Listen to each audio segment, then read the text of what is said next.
अन्धस्य ज्ञानाञ्जनशलाकया चक्षुरुन्मीलितं येन तस्मै श्रीगुरवे नमः। श्रीचैतन्यमनोभीष्टं स्थापितं येन भूतले स्वयं रूपः कदा मह्यं ददाति स्वपदान्तिकं। वन्देऽहं श्रीगुरोः श्रीयुतपदकमलं श्रीगुरून् वैष्णवांश्च श्रीरूपं सागरजातं सहगण रघुनाथान्वितं तं सजीवं साद्वैतं सावधूतं परिजनसहितं कृष्णचैतन्यदेवं श्रीराधाकृष्णपादान् सहगण ललिता श्रीविशाखान्वितांश्च नमो विष्णुपादाय कृष्णप्रेष्ठाय भूतले श्रीमते भक्तिवेदांत स्वामिनिति नामिने। नमस्ते सारस्वते देवे गौरवाणी प्रचारिणे निर्विशेष शून्यवादी पाश्चात्यदेशतारिणे। नमो महावदन्याय कृष्णप्रेमप्रदायते कृष्णाय कृष्णचैतन्य नाम्ने गौरत्विषे नमः। हे कृष्ण करुणा सिंधु दीनबंधो जगतपते गोपेश गोपिका कांत राधा कांत नमोस्तुते। तप्त कांचन गौरांगी राधे वृंदावनेश्वरी वृषभानुसुते देवी प्रणमामि हरिप्रिये। वाञ्छाकल्पतरुभ्यश्च कृपा सिन्धुभ्य एव च पतितानां पावनेभ्यो वैष्णवेभ्यो नमो नमः। मूकं करोति वाचालं पङ्गुं लङ्घयते गिरिं यत्कृपातमहं वन्दे श्रीगुरुं दीनतारिणं। जय श्री कृष्ण चैतन्य प्रभु नित्यानंद श्री अद्वैत गदाधर श्रीवासादि गौर भक्तवृंद। हरे कृष्ण कृष्ण कृष्ण हरे हरे हरे राम राम राम हरे हरे।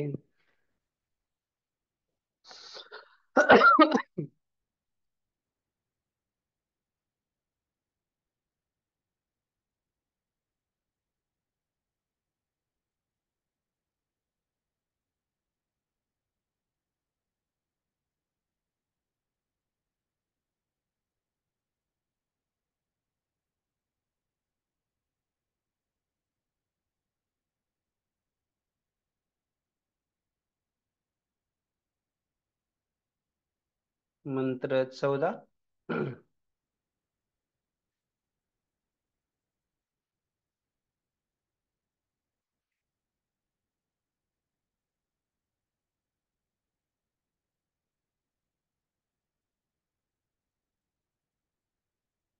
मंत्र 13 मध्ये जे आहे आपण जी काही चर्चा केली तर संक्षिप्त आढावा घेऊ। आपण बघितलं कशा प्रकारे संभूत संभूती आणि असंभूती दोन्हींची चर्चा केली, तर त्यात कशा प्रकारे भगवंतांची योग्य रीतीने पूजा केली गेली पाहिजे। तर कोणापासून आपण योग्य पूजा ती शिकली पाहिजे। आपण प्रभुपादजी तात्पर्याच्या परिच्छेदाच्या सुरुवातीला सांगतात की एका धीर व्यक्तीकडून हम्म. आपण पुढे चर्चा केली की का आपण कोणाची उपासना का करू नये, का भगवंतांचीच उपासना केली गेली पाहिजे। आणि जर कोणी अशा चुकीच्या पद्धतीने उपासना केली तर त्याचा परिणाम काय होतो। तर मग योग्य प्रकारची पूजाची आराधना काय आहे।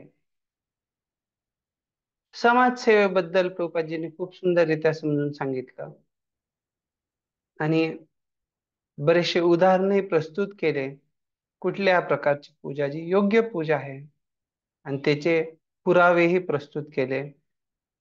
त्याच्या मागे काय आधार आहे, काय तर्काच्या द्वारे आपण ही पूजा आराधना करतो आणि कोण लोक आहेत जे अशा योग्य तऱ्हेच्या केले गेलेल्या पूजा आराधनेला अस्वीकार करतात.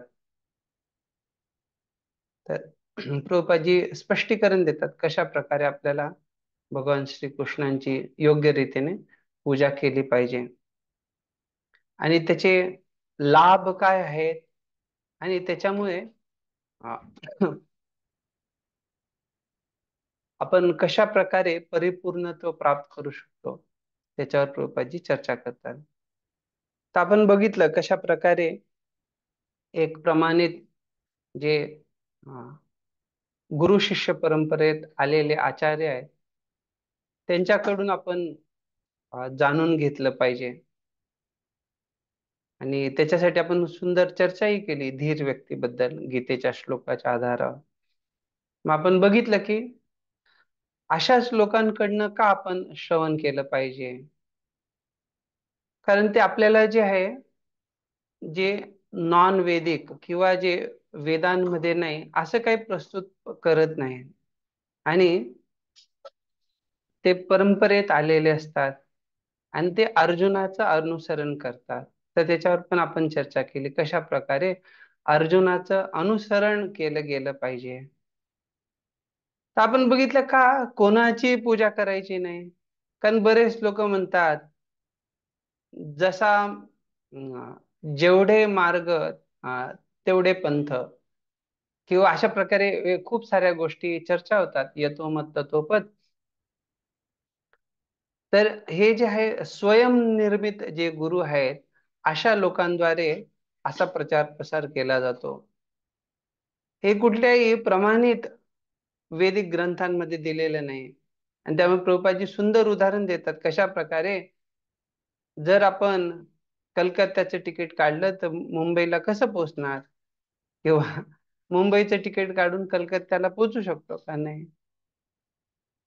तर अशा प्रकारे जो कोणी चुकीच्या पद्धतीने आराधना करत असेल तर हे आ, योग्य नाहीये. त्याच्याने फक्त मूर्ख लोक जे आहेत तेच तिकडे आकर्षित होतील आणि अशा पद्धतीने ते गर्विष्ठ बनतील. तर त्यामुळे प्रभुपादजी मग योग्य जी पूजा पद्धती ते सांगतात संभवात अर्थात भगवंतांची भगवान श्रीकृष्णांची आणि समाजसेवेबद्दल सांगतात कशा प्रकारे लोक जे आहे म्हणतात की आपण मनुष्याची सेवा करतोय पण ते कित्येक कत्तलखान्यांमध्ये अनेक जनावरांना मारतात आणि त्यामुळे जे प्रभुपादजी सांगतात कशा प्रकारे भगवंत स्वतः येतात जेणेकरून खरं शरणागती काय आहे, खरा धर्म काय आहे ते आपल्याला शिकवतात. प्रभुपादजींनी हा, याचा पुरावा प्रस्तुत करण्यासाठी भगवद्गीतेचा 10व्या अध्यायातला 8वा श्लोक प्रस्तुत केला आणि कित्येक साऱ्या शास्त्रांच्या आधारावरती स्पष्टीकरण दिलं कशा प्रकारे संभवात अर्थात भगवान श्रीकृष्ण जे आहेत ते सर्व कारणांचे कारण आहेत, ते परमपुरुष आहेत आणि त्याचे प्रभुपादजींनी अथर्ववेद गोपाल तापनी उपनिषद मधलं, नारायण उपनिषद, महा उपनिषद, मोक्ष धर्म, वराह पुराण, ब्रह्मसंहिता असे अनेक सारे संदर्भ प्रस्तुत केले. तर त्यामुळे प्रभुपादजी म्हणतात जो अशा प्रकारे भगवंतांची आराधना करण्यासाठी उद्युत होतो, जो निर्धार करतो असा व्यक्ती बुध आहे. बुधा भाव समन्विता. मग आपण जे आहे त्याची उदाहरणे बघितली. अर्जुन जे आहेत भगवद्गीतेचं श्रवण करण्याच्या पहिले कशा प्रकारे भौतिक प्रवाहात ते विचलित झाले होते. त्यांचा जे आहे परिवार समाज त्यांच्या प्रती एक स्नेह होता आणि त्यांना मानवतावादी अहिंसावादी कार्य करायचे होते. पण भगवद्गीतेचं श्रवण केल्यावरती ते बुध अर्थात बुद्धिमान बनले. त्यांनी ते आपला निर्णय बदलला आणि त्यांनी भगवंतांची सेवा केली, भगवंतांच्या आदेशाचं पालन केलं.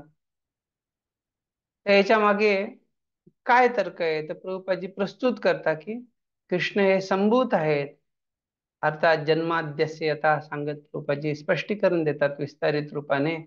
आणि ते सांगतात कशा प्रकारे भगवान जे आहेत ते अभिज्ञ आहेत, अर्थात ते पूर्ण सचेत आहेत, पूर्ण ज्ञानमय आहेत.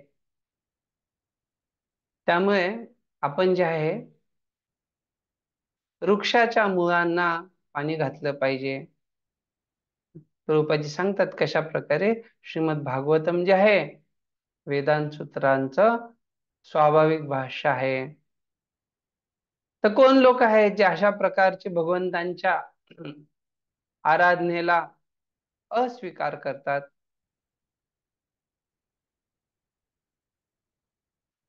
जे मूर्ख लोक आहेत, जे अश्रद्धाळू आहेत,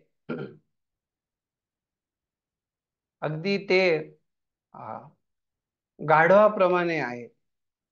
ते काय करतात? तर ते अवजानन्ति मां मूढा मानुषीं तनुमाश्रित्य, ते भगवंतांना जे एक मनुष्य रूपात साधारण व्यक्ती समजतात. आणि ते का अशा प्रकारे अस्वीकार करतात? कारण त्यांना पूर्ण ज्ञान नसतं. जे पूर्ण ज्ञान जे आहे आपल्याला धीर व्यक्तीकडनं, जे परंपरेतले आचार्य आहेत त्यांच्याकडनं प्राप्त होतं. तर कशा प्रकारे योग्य आराधना केली गेली पाहिजे? तर श्रवण कीर्तन, आपण जे काही करतोय त्याचा आधार श्री भगवद्गीता आणि श्रीमद भागवतम असला पाहिजे.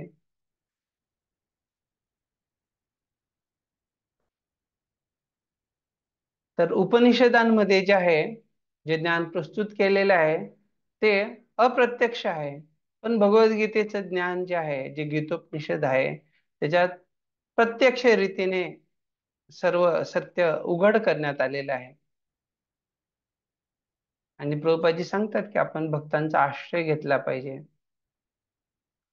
आणि शेवटी जे आहे प्रभुपादजी अशा प्रकारच्या आराधनेने काय लाभ आहेत, कसं परिपूर्णत्व भेटू शकतं, तर सांगतात भगवंत जे हृदयातून निर्देशन करतात आणि भक्त जे अशा सेवेद्वारे भगवंतांचं ध्यान आकर्षित करतात, आपलं हृदय जे आहे दूषणातून, जे कल्मश आहेत त्याच्यातून मुक्त होतात. आपण जे आहे निम्नतम स्तराच्या गुणांच्या प्रभावाने, रजोगुण तमोगुणांच्या प्रभावाने आपण मुक्त होतो किंवा ते आपल्या जीवनातून नाहीसे होतात. आणि आपण सितम सत्वे प्रसिद्धती, सत्वगुणात स्थिर होतो. तर प्रभुपादजी तिथे सांगतात श्रीमद भागवतमचा दुसऱ्या स्कंदाच्या 4थ्या अध्यायातला 18वा श्लोक उद्धृत करून कशा प्रकारे जे निम्न जातीत जन्म झालेले आहेत ते शुद्ध होऊ शकतात. किराटहून आंध्र पुलिंद पुलकश. नंतर सांगतात कशा प्रकारे जो व्यक्ती योग्य आराधना करेल तो आनंदी राहील, उत्साही राहील, आणि त्याला जे आहे भगवत ज्ञान, भगवत विज्ञान त्याच्याकडे काय होईल, प्रकट केलं जाईल. आणि त्यामुळे सर्व संशय त्याचे दूर होतील. अशा प्रकारे प्रभुपादजींनी खूप सुंदर रीतीने हे सांगितलेलं आहे.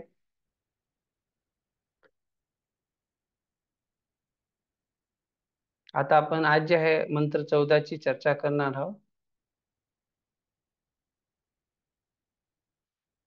तर मंत्र 13 मध्ये आपण बघितलं कशा प्रकारे आपण कर्मी आणि ज्ञानींच्या व्यतिरिक्त, कर्मी आणि ज्ञानी ज्या प्रकारचा परिणाम प्राप्त करतात त्याच्याहून वेगळा परिणाम भगवंतांच्या पूजेने, आता जे सर्व कारणांचे कारण आहेत, परम कारण आहेत, तर तिची आपण चर्चा केली. आता मंत्र 14 जे आहे अशा प्रकारच्या सुयोग्य जाणीवेचा, सुयोग्य ज्ञानाचा जो आहे याचा परिणाम काय होतो, तर ते वर्णन केलेलं आहे. तर फक्त जो एक मार्ग आहे ज्याच्याने व्यक्ती हा, अमृतत्वाला प्राप्त करू शकतो, ते भक्तिमय जीवनाने.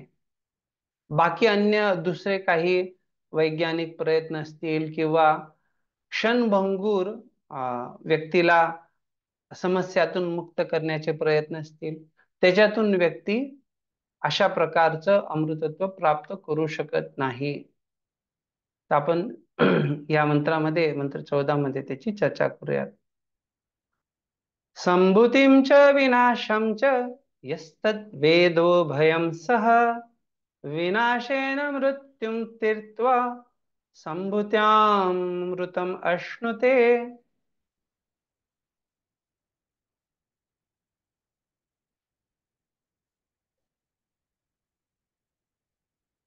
नित्य कीर्तन प्रभू हरे कृष्ण हो. भक्तांना सांगू शकता तुम्ही. हो प्रभू एक चालेल. एक परिच्छेद वाचा. चालेल. अश्विनी माताजी भाषांतर वाचा. हरे कृष्णा, दंडवत प्रणाम. जगद्गुरु श्रील प्रभुपाद की जय. भाषांतर. भगवान श्री कृष्ण आणि त्यांचे दिव्य नाम, रूप, गुण व लीला आणि अनित्य देवता, मनुष्य व पशूंचा समावेश असलेले भौतिक प्राकट्ये या दोन्ही गोष्टी आपण पूर्णपणे जाणल्या पाहिजेत. त्या जाणल्याने आपण मृत्यू व अनित्य भौतिक प्राकट्यावर विजय मिळवू शकतो आणि भगवंताच्या नित्यधामात जाऊन आनंद व ज्ञानाचे शाश्वत जीवन उपभोगू शकतो. तात्पर्य. बस बस. ज्ञाना इथे जे आहे आपण हा मंत्र 14 जो आहे, या मंत्रामध्ये काय काय चर्चा करणार आहोत. तर परिच्छेद 1 आणि 2 मध्ये विनाशेन, की विज्ञानाच्या द्वारे ही व्यक्ती या अमरत्वाला प्राप्त करू शकत नाही. पुढे परिच्छेद 3, 4, 5, 6 अर्थात 4 परिच्छेदांमध्ये आपण चर्चा करणार आहोत. संभूतीं च विनाशं च. अर्थात वेद जे आहेत ते आपल्याला मृत्यूमय जगत आणि मृत्यूविरहित जगत दोन्ही जगतांबद्दल आपल्याला स्पष्टता देतात.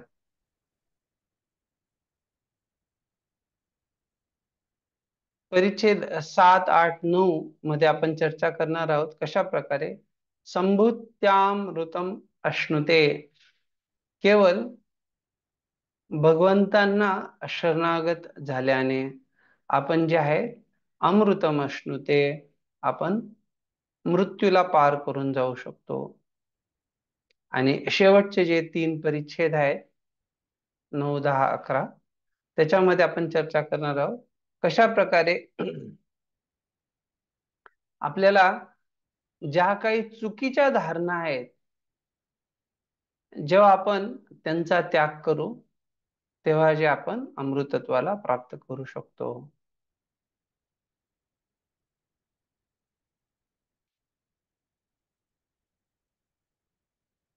ठीक आहे. परिच्छेद 1 वाचा.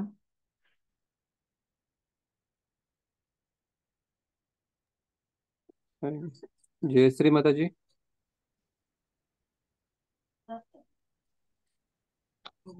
जयश्री जाधव माताजी वाचू शकता तुम्ही.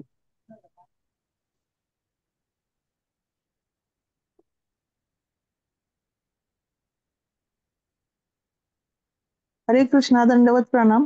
आवाज येतोय का प्रभूजी? हा माताजी येते, वाचा. हा.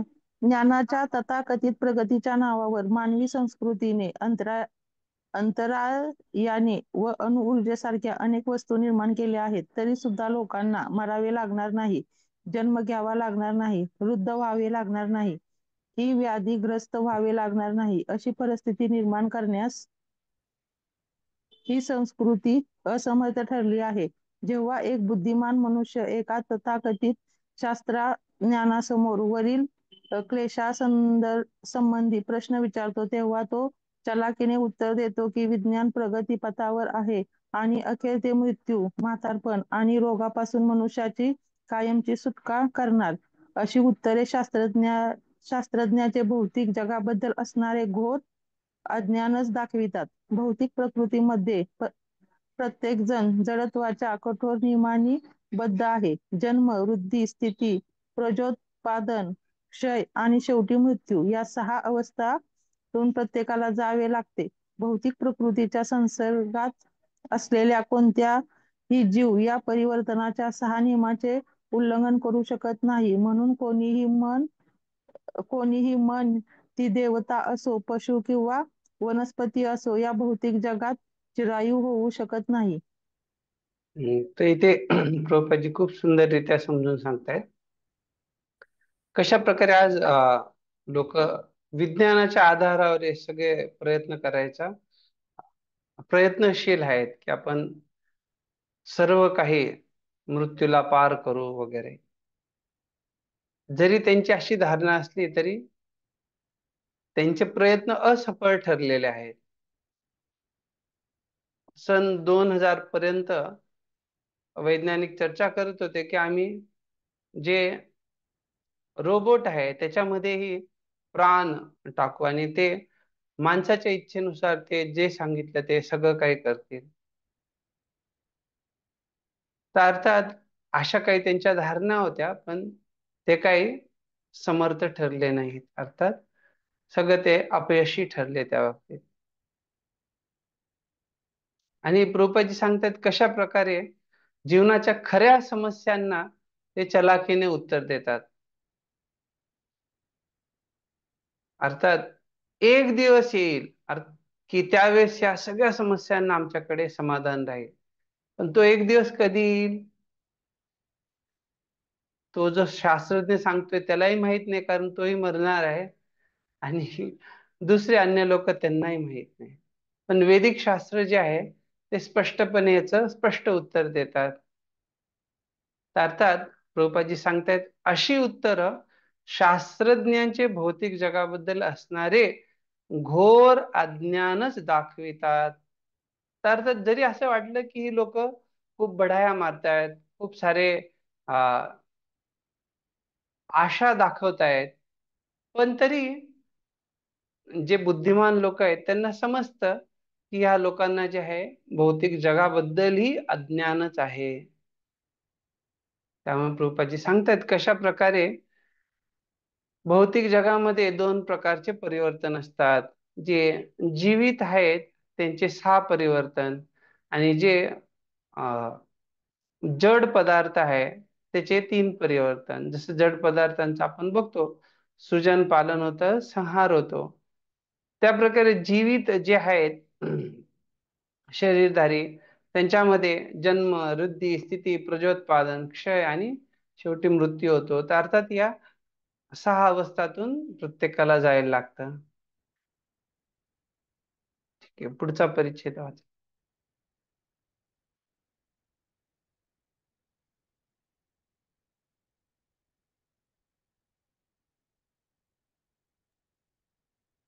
वेगवेगळ्या योनीतील जीवांची वेगवेगळी आयुमर्यादा असते. या भौतिक ब्रह्मांडातील प्रमुख जीवात्मा ब्रह्मदेव लाखो कोट्यावधी वर्ष जगतो, तर एक लहानसा किडा काही तासाकरिता जिवंत राहतो. परंतु भौतिक जगात कोणीही चिरकाल जगू शकत नाही. काही विशिष्ट परिस्थितीत वस्तू निर्माण होतात, त्या काही काळ टिकतात आणि जर जगल्या तर वाढतात, प्रजोत्पादन करतात, पुढे क्रमशः क्षय होतो आणि शेवटी नाहीसा होतात. या नियमाप्रमाणे अनेक ब्रह्मांडातील लक्षावधी ब्रह्मदेवांनाही आज या उद्या मरावे लागते. म्हणून या संपूर्ण ब्रह्मांडालाच मर्त्यलोक म्हणतात.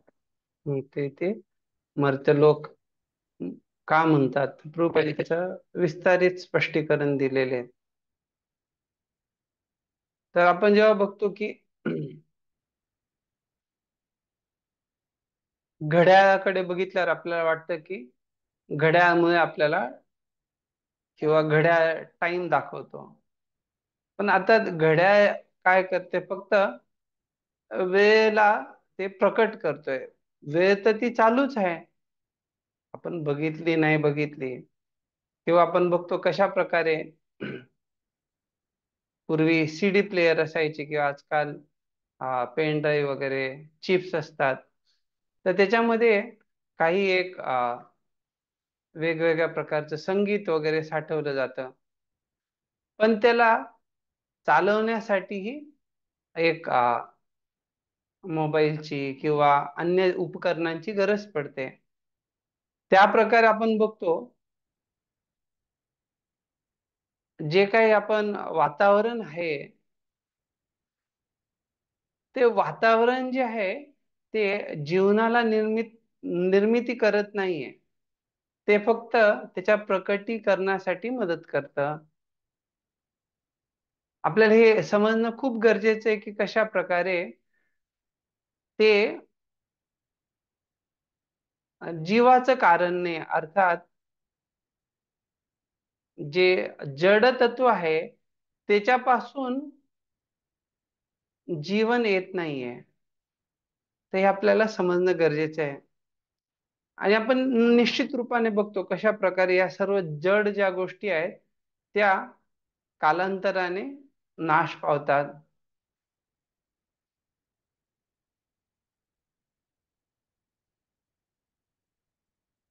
उदाहरण बघितलं की काही काही गोष्टी ज्या आहेत त्या आपल्या ग्रहण करण्याच्या क्षमतेच्या पलीकडे असतात.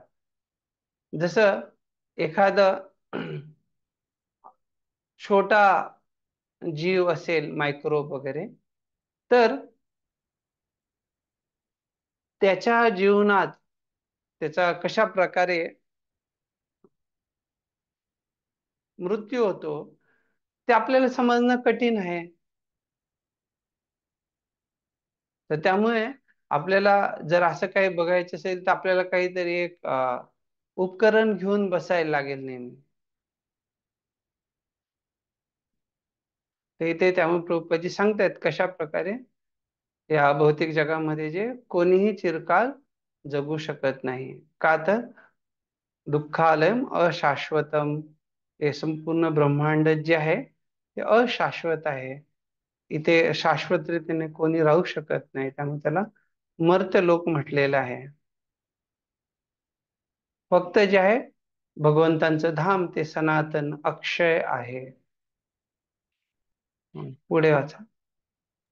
माधव कांदे प्रभूजी. हरे कृष्ण. शास्त्रज्ञ आणि राजकारणी लोकांना या जागेलाच मृत करायचे आहे, कारण त्यांना मृत्यूरहित अशा दिव्यविषयी काहीच माहीत नाही. याचे कारण म्हणजे परिपक्व अशा दिव्य अनुभूतींनी भरलेल्या वैदिक शास्त्रांविषयीचे त्यांचे अज्ञान होय. पण दुर्दैवाने आधुनिक मनुष्य वेद, पुराणे व इतर शास्त्रातून ज्ञान घेण्याचा विरुद्ध आहे. विष्णू पुराणात 6.7.61 मध्ये असे म्हटले आहे की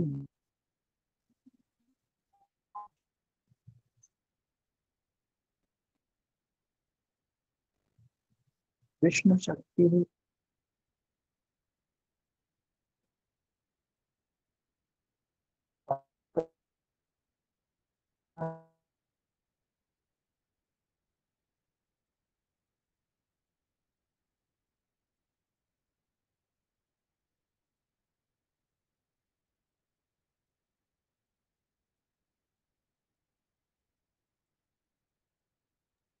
हरे कृष्ण प्रभूजी, तुमचा आवाज येत ठीक नाहीये. आहे.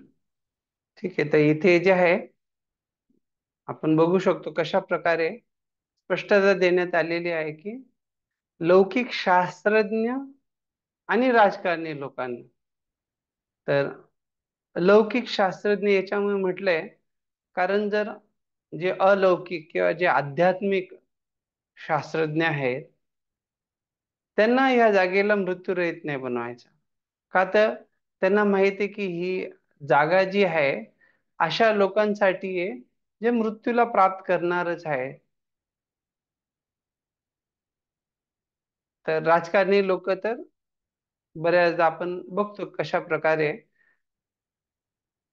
मतांसाठी बऱ्याच अशा गोष्टी बोलतात जे सत्य नसतात. तर त्यामुळे हे लौकिक शास्त्रज्ञ आणि राजकारणी लोक हे ज्या प्रकारे ह्या जगाला मृत्यूरहित करायचा प्रयत्न करतायत ते वास्तविक रीतीने संभव नाहीये. हा पण जर त्यांना इच्छा असेल की मृत्यूरहित असं काही जगत आहे का, तर निश्चित रूपाने ते त्यांना भगवंतांनी दिलेल्या वैदिक शास्त्रांद्वारे त्याचं ज्ञान प्राप्त होऊ शकतं. पण प्रभुपादजी सांगतात कशा प्रकारे दुर्दैवाने आधुनिक मनुष्य जो आहे या शास्त्रांचा लाभ उठवत नाहीये. लाभ उठवायचं सोडा, ते त्याच्या विरोधात आहेत. अर्थात ते त्याला मायथॉलॉजी किंवा एक काल्पनिक म्हणतात. त्यात त्याचा काहीतरी विपर्य काही वेगळाच अर्थ लावून सांगतात की कशा प्रकारे हे चुकीचं आहे आणि ते शास्त्रांना प्रमाणित आध्यात्मिक गुरुकडे जाऊन शिकत नाही. अधुऱ्या ज्ञानामुळे तेही मार्गभ्रष्ट झालेले असतात आणि दुसऱ्या सामान्य जनतेलाही ते मार्गभ्रष्ट करतात. जेव्हा प्रभुपादजी ते विष्णू पुराणाचा हा श्लोक सांगतायत तर कशा प्रकारे या दोन्ही भगवंतांच्या शक्ती आहेत, पराशक्ती आणि अपराशक्ती, आणि सांगितले कशा प्रकारे जीवात्मे जे आहेत 7व्या अध्यायात गीतेच्या स्पष्टता दिलेली आहे. भूमिरापो नलो वायू, आणि त्याच्यानंतर जीवात्मे हे पराशक्ती आहे आणि भूमिरापो पंचमहाभूत आणि 3 मनबुद्धी अहंकार हे जे आहे हे अपराशक्ती आहे. आणि कशामुळे, तर ही जी अविद्या आहे ती जीवांना अज्ञानाने आवृत करते आणि त्याच्यामुळे जीवात्मा जो आहे सकाम कर्मात पडतो. त्यामुळे इथे म्हटलंय की अविद्या कर्म संज्ञान तृतीया शक्तिरिष्यते. तर आपण बघितलं कशा प्रकारे परा आणि अपराशक्ती, तर इथे जे आहे हिला तृतीया शक्ती इष्यते, तृतीया शक्ती म्हटलंय. तर आपल्यापैकी कोणी सांगू शकतं का तृतीया शक्ती कुठली आहे, तिसरी शक्ती?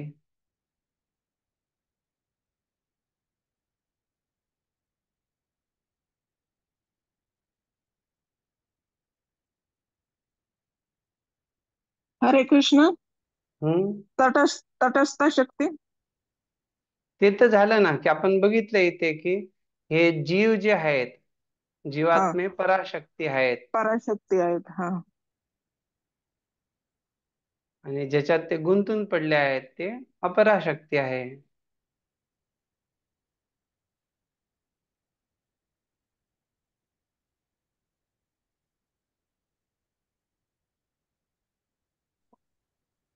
तर इथे अविद्या जी आहे तिला तृतीया शक्ती रिष्यते म्हटलेलं आहे.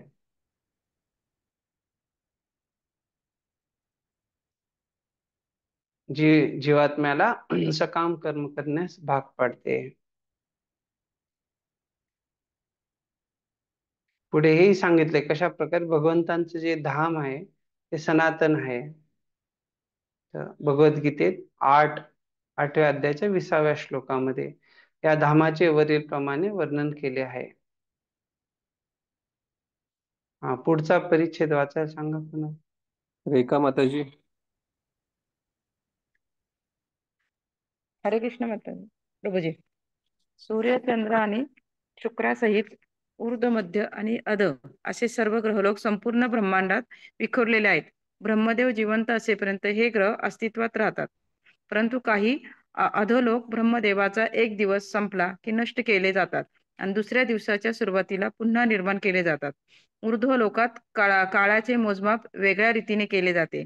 बऱ्याच ऊर्ध्व ग्रहावर आपले 1 वर्ष म्हणजे त्याचे केवळ 24 तास किंवा 1 दिवस आणि रात्र. पृथ्वीवरील 4 युगे सत्य, त्रेता, द्वापार आणि कली म्हणजे त्यांची केवळ 12,000 वर्षे. या काळाला जर हजाराने गुणले तर ब्रह्मदेवाचा 1 दिवस होतो व त्याची रात्रही तेवढीच असते.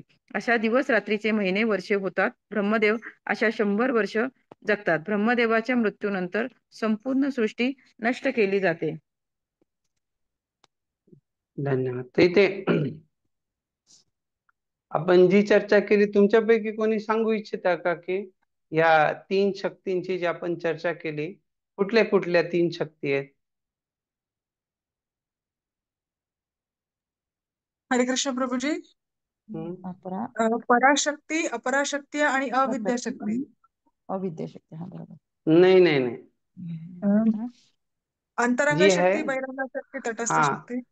तर जी आहे अंतरंग शक्ती म्हणजे कुठली शक्ती झाली?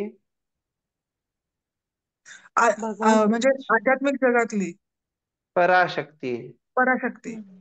त्याच्यानंतर आपण जे बघितलं, जीव जी आहे, जीवात्मा, ती कुठली शक्ती झाली? बहिरंग शक्ती.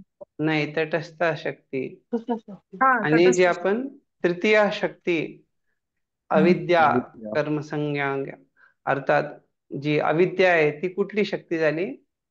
बहिरंग शक्ती. बहिरंग शक्ती. अपराशक्ती. अपराशक्ती. इथे आपण बघितलं ना, परा, अपरा आणि तिसरी अविद्या.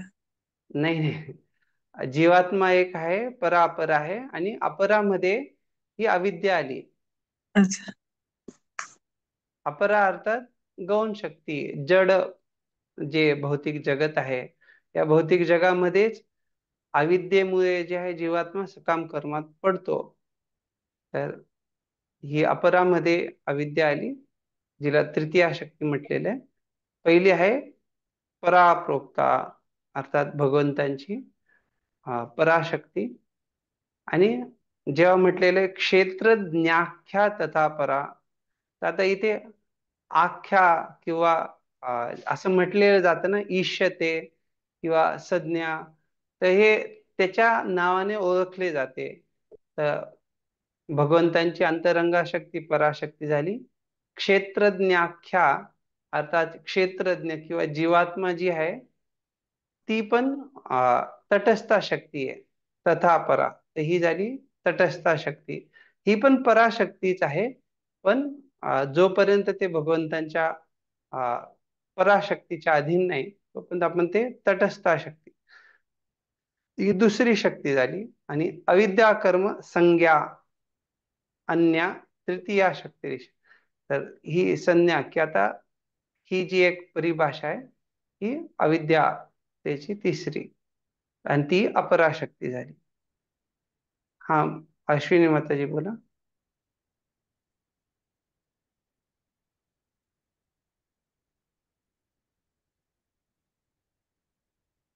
ड्रेस का केला, ठीक आहे.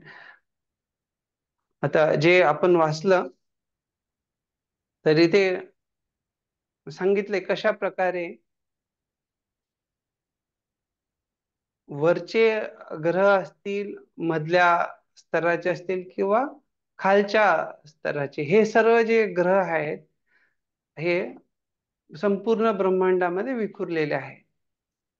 तर त्यामुळे आपण बघतो वेदिक याच्यामध्ये आपण चर्चा करताना 14 भुवन किंवा 14 लोकांची चर्चा करतो, ज्याच्यामध्ये ओम भूर्भुवः स्वः, अर्थात वरचे जे आहेत ते स्वर्ग लोक, खालचे जे आहे पाताळ, अतल, वितल, तलातल, रसातल वगैरे. तर यांचं अस्तित्व केव्हापर्यंत आहे? तर जोपर्यंत ब्रह्मदेव जिवंत आहेत, अर्थात ब्रह्मदेवांच्या 100 वर्ष ते जगतात, तोपर्यंत हे सर्व ग्रह लोक अस्तित्वात असतात. आता हे झालं की कमीत कमी तोपर्यंत ते म्हणजे त्याला आशा आहे की ते असू शकतं, कारण एकदा जर ब्रह्मदेव त्यांचं जीवन संपलं तर पूर्ण ब्रह्मांडच नाहीसं होतं. महाप्रलय ते सगळं भगवंतांच्या शरीरात सगळ्या गोष्टी ज्या आहेत त्या समाविष्ट होतात. पण जेव्हा असं म्हटलंय की एक दिवस संपला आणि दुसऱ्या दिवसाची सुरुवात होणार, तर त्याच्यामध्ये ही बऱ्याच गोष्टींचा नाश होतो. तर एक असतं की काही लोकांपर्यंतच तो नाश होतो, बाकी जे लोक आहेत वरचे लोक त्यांच्यावर तो परिणाम होत नाही.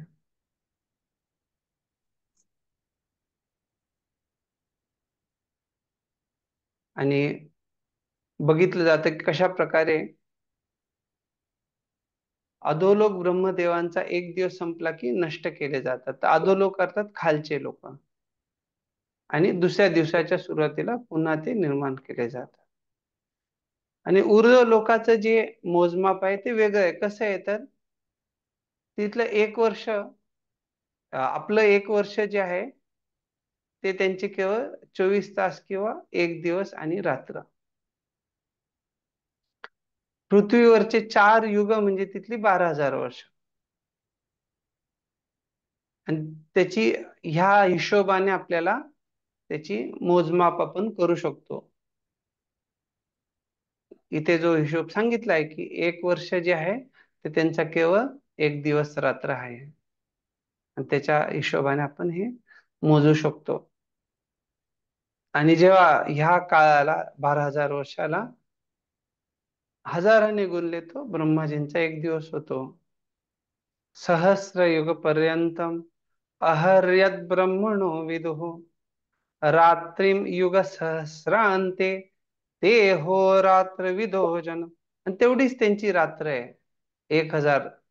जसं त्याने बोललं तर जेवढा दिवस आहे तेवढाच रात्र पण आहे. आणि मग ते पूर्ण इथे हिशोब दिलेला आहे. पुढे वाचा.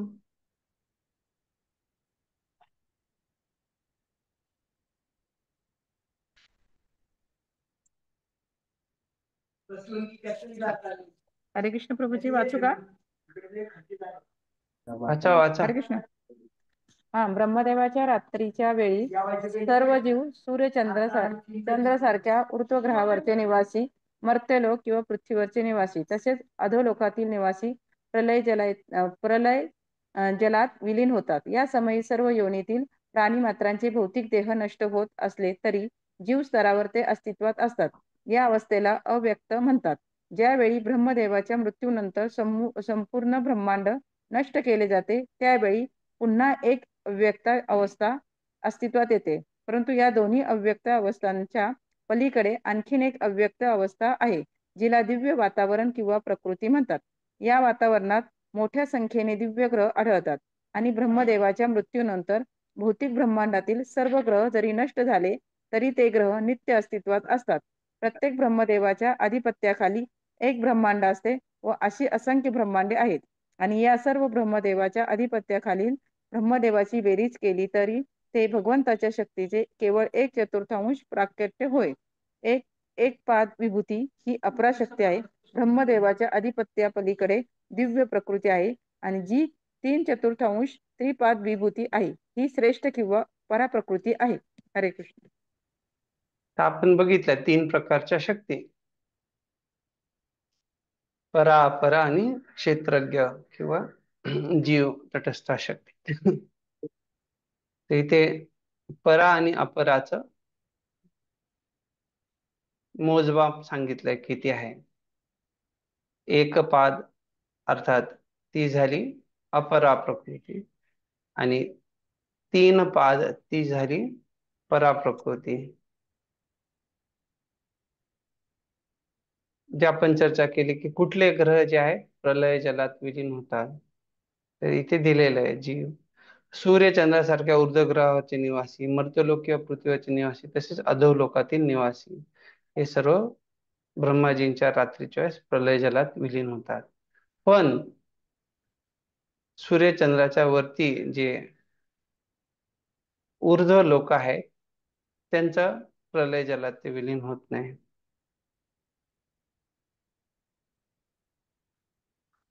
त्यांचे जरी भौतिक देह नष्ट होत असले तरी जीव स्तरावर ते अस्तित्वात असतात. ही अव्यक्त अवस्था आहे. याचा अर्थ काय कोणी सांगू शकतं का?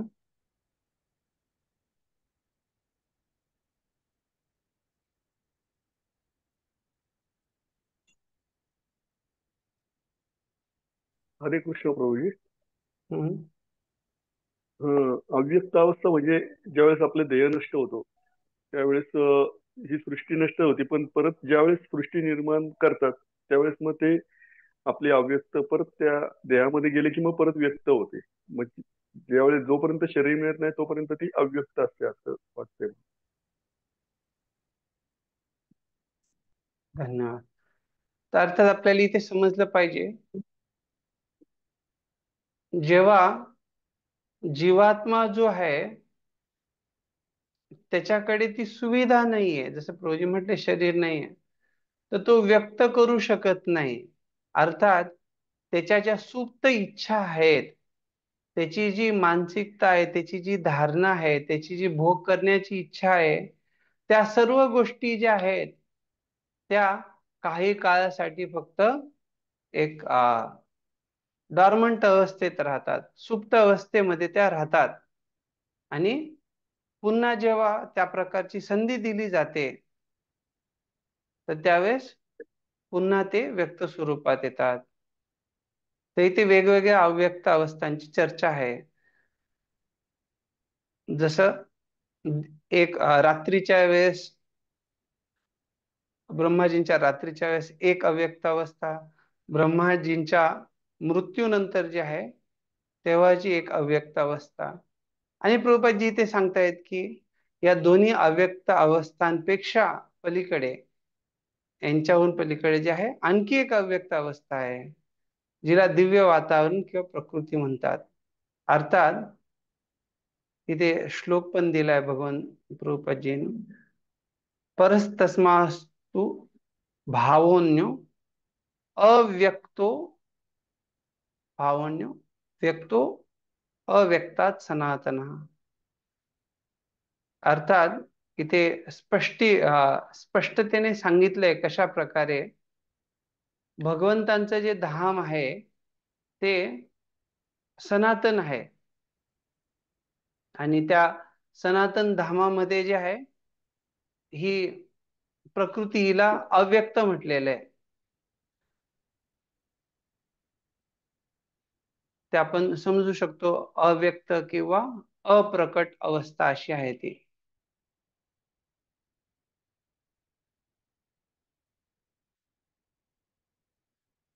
आणि ती अव्यक्त अवस्था अर्थात ह्या दोन अवस्था जिथे व्यक्ती फक्त भौतिक ब्रह्मांडामध्येच असू शकतो, पण किंवा त्याची जी स्थिती आहे ती भौतिक जगाच्या पलीकडे गेली नाहीये. अर्थात तो भौतिक जगातच आहे. जेव्हा तो या भौतिक जगाला पार करून आध्यात्मिक आकाशात जाईल तर तिथे जी अवस्था आहे ती अव्यक्त अवस्था, त्याला इथे रूपाजी संबोधित करतायत की कशा प्रकारे ते दिव्य वातावरण किंवा प्रकृती आहे. ते त्याचं वर्णन इथे दिलेलं आहे. सांगतात कशा प्रकारे बाकी भौतिक ब्रह्मांड जरी नष्ट झाली तरी ते शाश्वत असल्या कारणाने भगवंतांचं धाम तिथे काही नष्ट होत नाही. आणि इथे जे आपण त्याची गणिती हिशोबाने बघितलं कशा प्रकारे भौतिक जगामधले सगळे असंख्य ब्रह्मांड जे आहेत त्यांचा हिशोब सगळा केला तरी ते केवळ भगवंतांच्या शक्तीचं 1/4 प्राकट्य आहे, एक पाद आहे. पण आध्यात्मिक जगत 3 पाद त्रिपाद विभूती आहे. पुढे वाचा. पवित्र माधव प्रभूजी. हरे कृष्ण. भगवान श्रीकृष्ण परा प्रकृतीत निवास करतात. तेच या परा प्रकृतीचे अधिपती अर्थात परमपुरुष आहेत. भगवद्गीतेत 8.22 अनुमोदन केल्याप्रमाणे केवळ अनन्य भक्ती सेवेनेच त्यांची प्राप्ती करता येते. ज्ञान मार्ग, तत्वज्ञान, योग मार्ग, ध्यान क्रिया किंवा कर्म, सकाम कर्म मार्गाने नव्हे, कर्मी लोक सूर्य आणि चंद्राचा समावेश असलेल्या स्वर्ग लोकाची प्राप्ती करू शकतात. ज्ञानी आणि योगी त्यांच्यापेक्षा उच्च अशा महरलोक, तपोलोक आणि ब्रह्मलोकापर्यंत जाऊ शकतात. पुढे भक्ती सेवा करून अधिक योग्यता मिळवल्यावर त्यांना दिव्य प्रकृतीत प्रवेश दिला जातो. त्यानुसार योग्यतेनुसार दिव्य आकाशातील प्रकाशमान वातावरणात ब्रह्म किंवा वैकुंठ लोकात त्यांना प्रवेश करता येतो.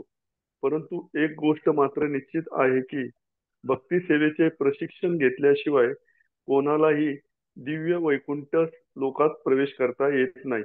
हरे कृष्ण. इथे आपण बघतो कशा प्रकारे प्रभुपादजी भगवंत कुठे निवास करतात. गो लोक निवसती अखिलात्मभूत. तर इथे सांगितले की ते परा प्रकृतीत निवास करतात आणि त्याचे अधिपती परमपुरुष तेच आहेत. अर्थात त्यांच्या व्यतिरिक्त दुसऱ्याचं कोणाचं काही चालत नाही. ज्याची इच्छा आहे की नाही भगवंत हे असं का करतात किंवा मला त्यांची जागा पाहिजे, तर त्यांना भौतिक जगात पाठवलं जातं. तर भगवद्गीतेच्या 8व्या अध्यायाच्या 22व्या श्लोकामध्ये जे सांगितले, पुरुषः स परपार्थ भक्त्या लभ्यस्त्वनन्यया यस्यांतस्थानि भूतानि येन सर्वम इदम ततम. तर ते स्पष्टता दिली की अनन्य भक्ती सेवेनेच भगवंतांची प्राप्ती होऊ शकते. अर्थात भक्त्या लभ्यस्तु अनन्यया, अनन्य भक्तीनेच जे आहे आपण भगवंतांची प्राप्ती करू शकतो. इथे जेव्हा म्हटलंय ज्ञान मार्ग, योग मार्ग किंवा कर्म ह्या मार्गाने नव्हे. आणि प्रभुपादजी सांगतात कसे कर्मी लोक स्वर्ग प्राप्तीचे इच्छुक असतात. ज्ञानी लोकांबद्दलही दिलेले आहे. तर कर्मी लोकांबद्दल विशेषतः आपण बघतो या भौतिक जगामध्ये कर्मी किंवा ज्ञानी लोक जे आहेत ते भगवद्गीतेत 13व्या अध्यायात सांगितलेले आहे. पुरुषः प्रकृतिस्थो हि भुंक्ते प्रकृतिजान् गुणान् कारणं गुणसंगोऽस्य सद असद योनी जन्मसु. अर्थात कशा प्रकारे वेगवेगळ्या गुणांचा संग केल्यामुळे त्याच्यानुसार त्यांना वेगवेगळी गती, वेगवेगळ्या स्थितीला ते प्राप्त करतात.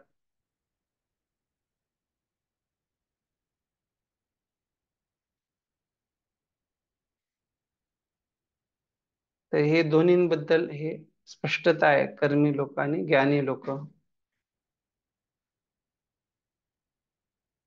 तर हे ज्ञानी लोक जे आहेत त्यांच्याबद्दल इथे म्हटलेले की पुढे भक्ती सेवा करून अधिक योग्यता मिळवल्यावर त्यांना दिव्य प्रकृतीत प्रवेश दिला जातो. अर्थात यांना जर कुठे अजून प्रगती करायची असेल ब्रह्मलोकाच्या पलीकडे, तर त्यांना काय करणं गरजेचं आहे? भक्ती सेवा करणं गरजेचं आहे. आता योग्यतेनुसार जेव्हा म्हटलंय तर एक आहे ब्रह्म किंवा ब्रह्मज्योतीत विलीन होणं आणि दुसरं आहे भगवंतांच्या वैकुंठ लोकांमध्ये प्रवेश प्राप्त करणं. तर हे ज्ञानी जे आहेत ते जर त्यांचं भगवंतांप्रती जो सेवाभाव आहे तो विकसित नाही झाला, त्यांच्यामध्ये भगवंतांप्रती प्रेम विकसित नाही झालं, तर वैकुंठात जाऊन करणार काय? तिथे थोडी काही भगवंतांना ज्ञान शिकवायची गरज आहे. अर्थात त्यांना जे आहे मग ते ब्रह्मज्योतीत जातात. त्यामुळे प्रभुपादजी इथे देतात, भक्ती सेवेचे प्रशिक्षण घेतल्याशिवाय कोणालाही दिव्य वैकुंठ लोकात प्रवेश करता येत नाही.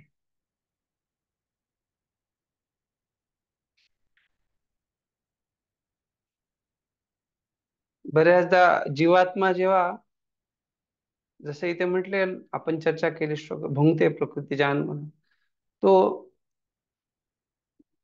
जड पदार्थांवर आपल्या भोग करण्याच्या इच्छेने नियंत्रण करण्याचा प्रयत्न करतो. तर त्याच्यामुळे काय होतं की तो बंधनात पडतो आणि अजून तो भौतिक पदार्थाशी त्याची आसक्ती वाढते आणि त्यामुळे जे जड तत्व आहे ते त्याला नियंत्रित करत. पण जेव्हा तेच जड पदार्थ भगवंतांच्या सेवेमध्ये लावलं जातं, तर त्यामुळे भगवंत सांगतात, यज्ञार्थात कर्मणोन्यत लोकोयम कर्मबंधन. तर ज्या लोकांची मानसिकता रावणाची, हिरण्यकशिपूची, अशा प्रकारची मानसिकता आहे, ते लोक बंधनात फसतात. पण ज्यांची मानसिकता बिभीषण, हनुमान अशा प्रकारची मानसिकता आहे, तर ते कर्मबंधनात फसत नाहीत. अर्थात भक्त जो आहे तो जड तत्वाला भोग करण्याच्या मागे, अर्थात जी अपरा शक्ती आहे भगवंतांची, तिचा भोग करण्याच्या मागे लागत नाही आणि ते त्याग करण्याच्या मागे लागत नाही. तो केवळ काय करतो, त्या अपरा शक्तीचा भगवंतांच्या सेवेमध्ये वापर करतो. त्यामुळे गीतेमध्ये 15व्या अध्यायात सांगितलेलं आहे, असंग शस्त्रेण दृढेन चित्वा. अर्थात व्यक्तीला जे आहे विरक्तीच्या द्वारे या जड पदार्थापासून तो मुक्त होऊ शकतो.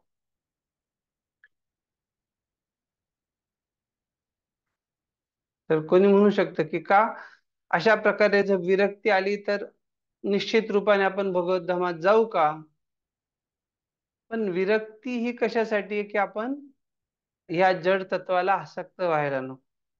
पण खरोखर आपल्याला जे आपलं गंतव्यस्थान आहे भगवत धामात जायचं, प्रभुपादजी जसं सांगतात की सेवेचं प्रशिक्षण घेतल्याशिवाय जाऊ शकत नाही. म्हणजे आपल्याला काय करणं गरजेचं आहे, आपल्याला भगवंतांप्रती, भगवंतांशी ती आसक्ती निर्माण होणं गरजेचं आहे. तेव्हाच आपण जे आहे, जेव्हा प्रेमाच्या स्तराला प्राप्त करू, तेव्हा भगवंतांच्या धामात पोचू शकू. पुढे वाचा. पुंडलिक गुरुजी.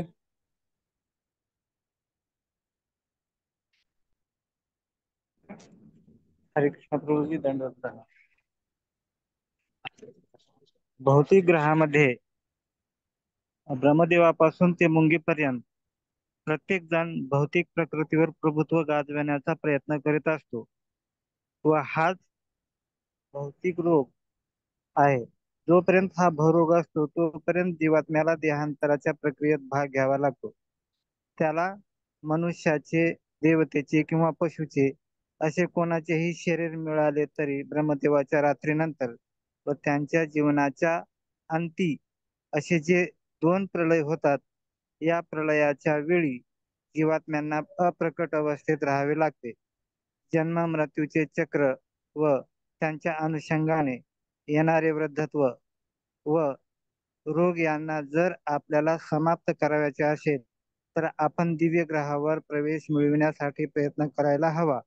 या ग्रहावर आपण भगवान श्रीकृष्ण किंवा त्यांचे पूर्णांश नारायण यांच्या नित्य सान्निध्यात वास करू शकतो. भगवान श्रीकृष्ण किंवा त्यांचे पूर्णांश याचे या असंख्य ग्रहापैकी प्रत्येकावर प्रभुत्व असते. श्रुती मंत्रात एको वशी सर्वगः कृष्ण इड्यः एको पिसन बहुधा यो वभाती असे वर्णन करून वरील विधानाची सत्यता प्रस्थापित केलेली आहे. गोपाल तापनी उपनिषद 1.3.21. हरे कृष्ण प्रभूजी. तर इथे आपण बघू शकतो प्रभुपादजी सांगतायत आ ब्रह्म भुवनात, अर्थात ब्रह्मदेवांपासून मुंगीपर्यंत हे सर्व जे आहे भौतिक जगत आहे. आणि या सर्व भौतिक ग्रहांमध्ये सर्वत्र जो रोग आहे तो एकसारखाच रोग आहे. भौतिक जगाचा संसर्गजन्य रोग. तो भवरोग जो आहे तो काय आहे, तर प्रत्येक जण जो आहे तो भौतिक प्रकृतीवर प्रभुत्व गाजवण्याचा प्रयत्न करतो. आणि त्यामुळे प्रभुपादजी इथे सांगतायत की त्याच्यामुळेच त्याला देह धारण करायला लागतो, भौतिक देह धारण करायला लागतो. आणि दोन प्रलय जे आपण पहिले चर्चा केली. आणि तिसरा एक अजून प्रलय असतो. आपल्यापैकी कोणी सांगू शकेल कुठला तिसरा प्रलय असतो?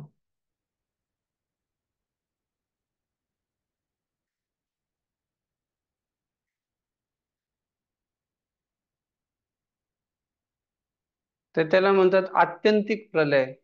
अर्थात हे जरी दोन प्रलय झाले तरी गरज नाही की व्यक्तीच्या ज्या भौतिक धारणा नष्ट व्हाव्या, त्याला पुन्हा भौतिक शरीर धारण करायला लागणार नाही, हे गरजेचं आहे. त्याला पुन्हा पुन्हा हे जन्म मृत्यू चक्रात जायला लागेल. पण जेव्हा आत्यंतिक प्रलय होतो, जेव्हा त्याच्या सर्व भौतिक धारणा भौतिक इच्छा नष्ट होऊन तो या भौतिक बंधनातून मुक्त होतो, त्याला आत्यंतिक प्रलय म्हटलेलं आहे. तर प्रभुपादजी सांगतायत कशा प्रकारे या भौतिक जीवनातल्या ज्या समस्या आहेत, वृद्धत्व, रोग वगैरे, जर ते संपवायचं असेल तर आपल्याला निश्चित रूपाने भौतिक जगाच्या पलीकडे जे भगवंतांचं आध्यात्मिक धाम आहे तिथे आपल्याला प्रवेश भेटला पाहिजे. आणि ते गोपाल तपनी उपनिषदाच्या आधारावर स्पष्टीकरण दिले कशा प्रकारे हे सर्व जे आध्यात्मिक ग्रह आहेत तिथे भगवंत किंवा त्यांचे जे पूर्णांश आहे त्यांचं प्रभुत्व असतं. पुढे वाचा.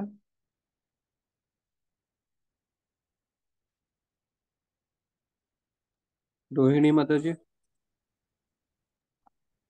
हरे कृष्ण प्रभूजी. श्रीकृष्णांवर कोणाचेच आधिपत्य नसते. बद्ध जीव भौतिक प्रकृतीवर प्रभुत्व गाजवण्याचा प्रयत्न करते आणि उलट भौतिक प्रकृतीच्या नियमांनी बाध्य होऊन अव्याहतपणे जन्म मृत्यूचे क्लेश भोगत राहतो. धर्माची पूर्णस्थापना करण्यासाठी भगवंत अवतार धारण करतात आणि धर्माचे मूळ तत्व भगवंताप्रती शरणागत भाव विकसित करणे. भगवद्गीतेतील 18.66 अंतिम आदेश देखील हाच आहे. सर्व धर्मान् परित्यज्य मामेकम शरणं व्रज. इतर सर्व विधींचा परित्याग करून केवळ मला शरण ये. दुर्दैवाने मूर्ख लोकांनी या मुख्य आदेशाचा विपरीत अर्थ लावून वेगवेगळ्या प्रकारे जनतेची भुलवणूक केली आहे. लोकांना रुग्णालये उघडण्यास प्रेरित केले जात आहे, परंतु भक्ती योगाचे शिक्षण घेऊन भगवद्धामास जाण्यासाठी प्रेरित केले जात नाही. त्यांना कधीच खरे सुख देऊ न शकणाऱ्या तात्पुरत्या मदत कार्यात रुची घेण्यास शिकवले जात आहे. अनेक प्रकारच्या सार्वजनिक आणि निमसरकारी संस्था सुरू करून निसर्गाच्या विनाशकारी शक्तीला काबूत ठेवण्याचा प्रयत्न करतात, परंतु निसर्गाला शांत कसे करावे हे त्यांना माहीत नाही. अनेक लोकांची भगवद्गीतेचे महान विद्वान म्हणून जाहिरात होते, परंतु भौतिक प्रकृती शांत कशी करावी याबद्दल गीतेत जो संदेश दिला आहे त्याचा ते अवहेर करतात. भगवद्गीतेत 7.14 स्पष्ट सांगितल्याप्रमाणे भगवत भावना जागृत करूनच शक्तिशाली प्रकृती शांत होऊ शकते. या मंत्रात इथे जे आहे आपण स्पष्टता येते आपल्याला कशा प्रकारे प्रभुपादजी सांगतायत. भगवंत आपल्या उद्धारासाठी यदा यदा हि धर्मस्य ग्लानिर्भवति भारत आणि सर्व धर्मान् परित्यज्य, तर अर्थात आपल्यासाठी भगवंत हा आदेश देत आहे कशा प्रकारे. बाकी आपल्याला दुसरं काही करायची गरज नाही, बाकी सर्व विधी सोडून भगवंतांना शरणागत जायचे आहे, त्यांच्या आदेशाचं पालन करायचे. पण अनेक लोक जे भगवंतांनी दिलेल्या या आदेशाचा आपल्या हिशोबाने चुकीचे अर्थ लावतात आणि स्वतःही चुकीच्या मार्गावर असतात, दुसऱ्यांची भुलवणूक करतात. तर ती कशी भुलवणूक केली जात आहे? तर एकतर रुग्णालय उघडणं. तर रुग्णालय उघडणे चुकीचं आहे का? तुमच्यापैकी कोणी सांगू शकता का?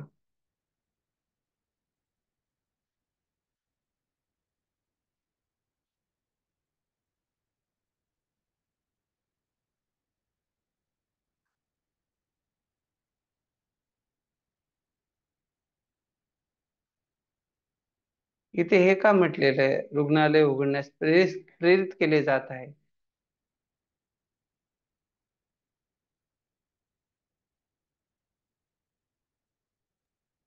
हरे कृष्ण प्रभूजी. हम्म कारण रुग्णालयामध्ये उपचार होईल तो फक्त शारीरिक दृष्टीने होईल, परंतु आध्यात्मिक होणार नाही. त्याच्या आत्म्यासाठी जे हवंय ते नाही होणार, फक्त शरीरासाठीच रुग्णालय उघडली जातात. नाही तर त्यामुळे चांगलं आहे का वाईट आहे ते? चांगलं पण आहे असं वाटतं, म्हणजे असं द्विधा मनस्थिती आहे आत्ताच्या ह्याच्यावर. तर विशेष करून प्रभुपादजी ते जे महत्वाचं याच्यावर बल देत आहेत, सांगतायत की फक्त शरीराची काळजी घेणं हे चुकीचं आहे, किंवा फक्त शारीरिक चेतनेत राहणं. परंतु भक्ती योगाचे शिक्षण घेऊन भगवत धामात जाण्यासाठी प्रेरित केले जात नाही. म्हणजे काय? जर भक्ती योगाचं प्रशिक्षण दिलं आणि स्पष्टता दिली की कशा प्रकारे जो व्यक्ती भगवंतांची भक्ती करेल आपोआप त्याच्या शारीरिक गरजांची पूर्ती होईल, पण केवळ शरीराची काळजी घेतल्यावरती भक्तियोगाचं आपोआप प्रशिक्षण भेटणार नाही. जेव्हा व्यक्ती भक्तियोगाचं प्रशिक्षण घेतो तर तो भगवत धामास जाण्यास त्याची योग्यता झाली तर निश्चित रूपाने त्याचे सारे भौतिक समस्या ज्या आहेत त्या दूर होऊ शकतात. पण एखाद्याने किती रुग्णालय उघडली तर रुग्णांची संख्या कमी होणार नाही. आणि जसं आजकाल खूप सारे हॉस्पिटल आहेत आणि नेहमी सगळे हॉस्पिटल भरलेलेच असतात. जरी एवढे हॉस्पिटल उघडले जात आहेत, रुग्णालय उघडले जात आहेत, तर याचा अर्थ काय की जेवढं व्यक्ती भगवंतांपासून दूर जातोय, आध्यात्मिक शिक्षणापासून दूर जातोय, तेवढं त्याच्या समस्या वाढत आहेत. पूर्वी लोकांना जे आहे सायकॉलॉजी वगैरे, मानसशास्त्र वगैरे असं काही शिकवलं जायचं नाही वेगळ्या याच्याने.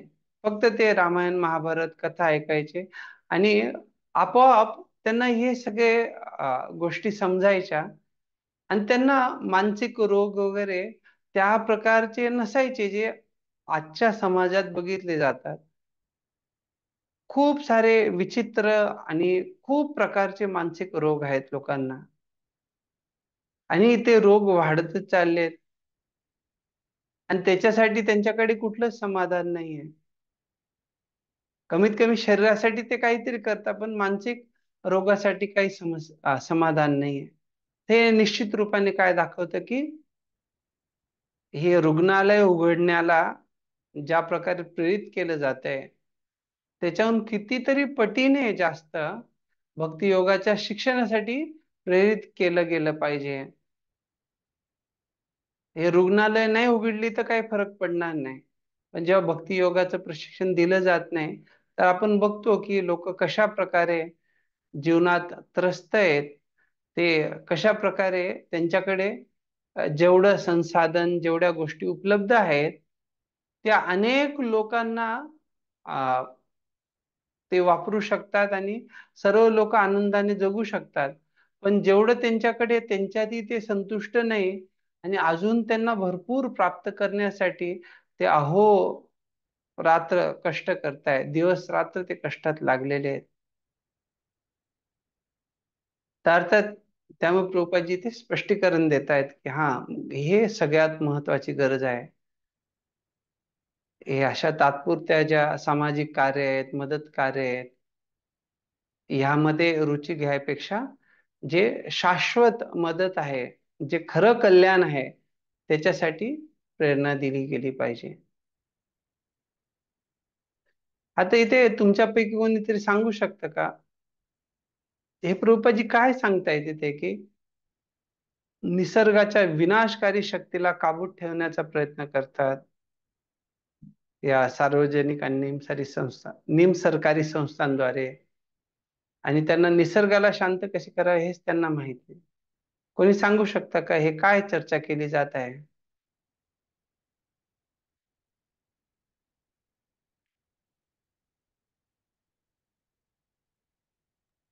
हरे कृष्ण प्रभूजी. म्हणजे हं. उदाहरणार्थ की बाबा एखादा भूकंप येणार असेल तर आपले सार्वजनिक नाही का बांधकाम वगैरे त्या पद्धतीने बांधकाम करण्याचा प्रयत्न करतात की हे विनाश होऊ नये म्हणून. काय म्हटलं तुम्ही, सार्वजनिक बांधकाम? नाही नाही, सार्वजनिक नाही, बांधकाम नाही, सार्वजनिक म्हणजे हे जे आपले बांधकाम विभाग म्हणा किंवा मग ते भूकंप येऊ नये त्या पद्धतीने आपण बांधकाम करू असं बिल्डिंगचं असा विचार करतात. निसर्गाची हे करतात, नाही नाही, शांत पण करण्याचा त्याच्याने प्रयत्न इथे जे करतात असं. म्हटलंय की विनाशकारी शक्तीला कसं काबू, ओके तुम्ही म्हणताय की आ, हा हा, म्हणजे भूकंप आ, येणार असेल तर भूकंपापासून ते सावधान राहायचा प्रयत्न सावधान करतात. करण्यासाठी हा असं काहीतरी असेल हो, किंवा छान. तर याचा अर्थच काय झाला, की सगळीकडे ह्या समस्या आहेत. अर्थात आ, जे टोर्नॅडो किंवा ज्याला आपण म्हणतो अं, चक्रीवादळ, चक्रीवात, अशा अनेक ज्या नैसर्गिक समस्या आहेत, तर त्यांना काबूत ठेवणं याचा अर्थ काय, की जे आदिदैविक शक्ती आहे त्या आदिदैविक शक्तीच्या विरुद्ध प्रयत्न करणं. अर्थात त्याच्यासाठी प्रयत्न करणं चुकीचं आहे असं म्हणण्यापेक्षा, त्याला किती प्रयत्न करण्यासाठी व्यक्तीने खर्च केला, तरी जसं जपानमध्ये बघण्यात आलं होतं की त्यांनी अशा प्रकारे ते घरं बांधायचे की इतक्या स्तरापर्यंत जो आहे भूकंप येतो, पण बघितलं की नंतर तो जो आहे त्या स्तराच्या हून जास्त याला तो भूकंप आला. तर अर्थात याचा अर्थ काय आहे की आपण किती प्रयत्न केला तरी आधिदैविक शक्तीला अ, मनुष्य जो आहे त्याच्या शक्तीद्वारे नियंत्रित करू शकत नाही. ते त्याच्या नियमनाच्या किंवा शक्तीच्या बाहेर आहे. पण त्याच्या शक्तीमध्ये काय आहे, तर प्रभुपादजी सांगतायत की निसर्गाला शांत कसे करावे. तर हे कुठे दिलेलं आहे, तुमच्यापैकी कोणी सांगू शकतं का, की आता निसर्गाची विनाशकारी शक्ती जी आहे ती कार्यरत होते, ते नियंत्रण करणं कठीण आहे, लोक प्रयत्न करतायत. पण अशी विनाशकारी शक्ती जी आहे ती केव्हा विनाश करणं थांबवेल किंवा ते निसर्ग कशा प्रकारे शांत राहील, हे कुठे आपल्याला समजतं?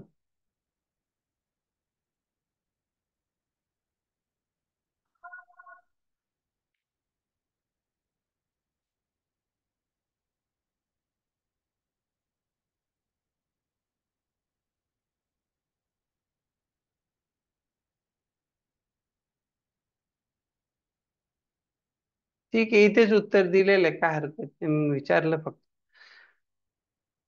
तर आपल्याला हे समज, जे कोणी स्वतःला विद्वान वगैरे म्हणताय, जर ते गीतेचा संदेश जाणणार नाहीत, जर ते समजणार नाहीत कशा प्रकारे भगवत भावना जागृत करूनच ह्या शक्तिशाली प्रकृतीला शांत करता येऊ शकतं. प्रभूजी आवाज कट अर्थात होतोय तुमचा. अरे, बाकी अन्य भक्तांना येतोय का आवाज? हो, येतोय प्रभूजी. येतोय प्रभूजी. ठीक आहे, तुमच्याकडे रेंजचा प्रॉब्लेम असेल तरी. तर भगवंत गीतेत सांगतात, दैवी एषा गुणमयी मम माया दुरत्यया मामेव ये प्रपद्यन्ते मायामेतां तरन्ति ते. अर्थात त्या जी शक्ती आहे त्या शक्तीला जर काबूत ठेवायचं असेल तर ते आपल्या क्षमतेच्या पलीकडे आहे ते. का तर ती भगवंतांची शक्ती आहे. आपण भगवंतांना शरणागत झालो तर भगवंत त्या शक्तीला, निसर्गाला शांत करू शकतात. त्यामुळे प्रभुपादजी ते सांगतात कशा प्रकारे भगत भावना जागृत करूनच शक्तिशाली प्रकृती शांत होऊ शकते. आणि याचे खूप सुंदर उदाहरणही आहेत. जसं युधिष्ठिर महाराज होते, त्यांच्या राज्यामध्ये प्रकृती जी आहे एवढी शक्तिशाली प्रकृती, पण ती शांत असायची. कुठल्या वेळेस पाऊस पडला पाहिजे काय, सगळं अगदी नियमाने चालायचं. ठीक आहे, पुढचा परिच्छेद ओके 2 आहे, वाचा.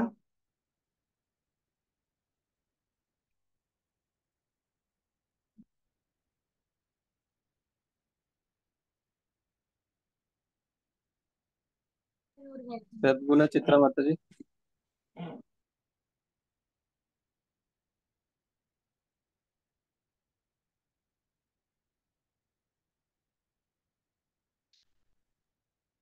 हरे कृष्णा प्रभूजी, मी वाचू शकते का? नाही म्हणजे राहिलेलं वाचू दे. सुवर्ता माताजी.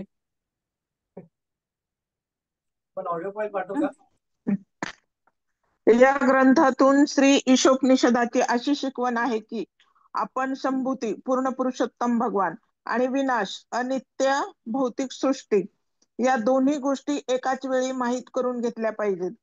केवळ भौतिक सृष्टीचे ज्ञान संपादन करून आपण स्वतःला वाचवू शकत नाही, कारण निसर्गाच्या कालप्रवाहाप्रमाणे प्रत्येक क्षणाला विनाश होत आहे. अहन्यहनी भूतानी गच्छन्ति यमालयम. तसेच रुग्णालये उघडून कोणालाही प्रलयाच्या वेळी वाचवता येणार नाही. ज्ञान आणि आनंदाने पूर्ण असलेल्या शाश्वत जीवनाचे संपूर्ण ज्ञान झाल्यावरच आपण स्वतःला वाचवू शकतो. शाश्वत जीवन प्राप्त करण्याच्या कलेत लोकांना प्रशिक्षित करणे हाच वेदांचा उद्देश आहे. इंद्रिय सुख देणाऱ्या क्षणिक आकर्षक वस्तूंकडे पाहून लोकांना अनेकदा भुरळ पडते, परंतु त्यांची सेवा दिशाभूल आणि भ्रष्ट करणारी ठरते. इथे आपण बघू शकतो कशा प्रकारे संभूती आणि विनाश, तर श्लोक पण आपल्याला त्या प्रकारे स्पष्टता देतं. पण जेव्हा सांगितलं की दोन्ही गोष्टींना माहित करून घेतलं पाहिजे, तर यातली जी विनाश जे आहे, अनित्य भौतिक सृष्टीचं जे ज्ञान आहे, का ते आपल्याला वाचू शकतं का? तर प्रभुपादजी ते सांगतायत की ते वाचू शकत नाही. का तर जसं युधिष्ठिर महाराज यक्षांचा संवाद आहे जिथे दिलेले आहे, अहनी अहनी भूतानी गच्छन्ति यमालयम. युधिष्ठिर महाराज सांगतात कशा प्रकारे हे मोठं आश्चर्य आहे.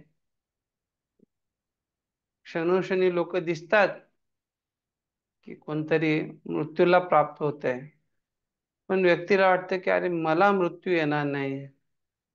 तर अर्थात जेव्हा त्याला या अनित्य भौतिक सृष्टीच्या ज्ञानाच्या ऐवजी जे संभूती आहेत भगवंतांचं ज्ञान प्राप्त होईल, तर त्याला स्पष्टता येईल की अरे भौतिक जगामध्ये ज्या प्रत्येकाला मृत्यू आहे, पण जे शाश्वत जीवन आहे, भगवत धाम आहे, तिथे जाणं गरजेचं आहे. त्यामुळे मार्ग हा रुग्णालयांच्या द्वारे मदत करणं हा तेवढा आदर्श मार्ग नाहीये. तर आदर्श मार्ग काय आहे? कारण अशा प्रलयाच्या वेळेस जे आहे, तुम्ही रुग्णालय जरी उघडली तर ते रुग्णालय पण प्रलयात काय होणार आहे, त्यांचा नाश होणार आहे. तर ज्याला आपण विचार करू की हे आपल्याला वाचवणार, पण तेच स्वतः जे आहे शाश्वत नाहीये किंवा त्याचाच नाश होणार असेल, तर त्याच्या आधारावरती कसं आपण विचार केला पाहिजे की अरे हे माझं संरक्षक आहे. त्यामुळे प्रभुपादजी सांगतायत की खरे संरक्षक जे आहे ते भगवंतच आहेत, कारण तिथेच शाश्वत जीवन प्राप्त होऊ शकतं. इथे लिहिलंय प्रभुपादजींनी की अशा प्रकारे ज्ञान आणि आनंदाने पूर्ण असलेल्या शाश्वत जीवनाचे संपूर्ण ज्ञान झाल्यावरच आपण स्वतःला वाचवू शकतो. तर वाचण्याचा खूप सुंदर मार्ग सांगितला आहे आणि हे वेदांचा उद्देश आहे. मृत्योर्मा अमृतगमय. तर सांगता इंद्रिय सुख देणाऱ्या क्षणिक आकर्षक वस्तूंकडे पाहून लोकांना अनेकदा भुरळ पडते. तर काही आपल्याला आपल्या जीवनामध्ये अशी भुरळ पडते का नाही पडत? आपल्यापैकी कोणी सांगू शकतं का की हा की आम्हाला ह्या जीवनात तर कधी अशी भुरळ पडली नाहीये? कोण सांगणार?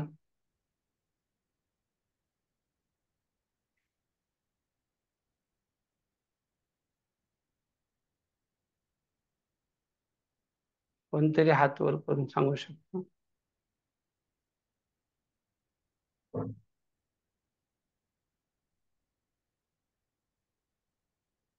त्याचा याचा अर्थ काय? हा बोला मते. हरे कृष्ण. सुवर्ता माताजी.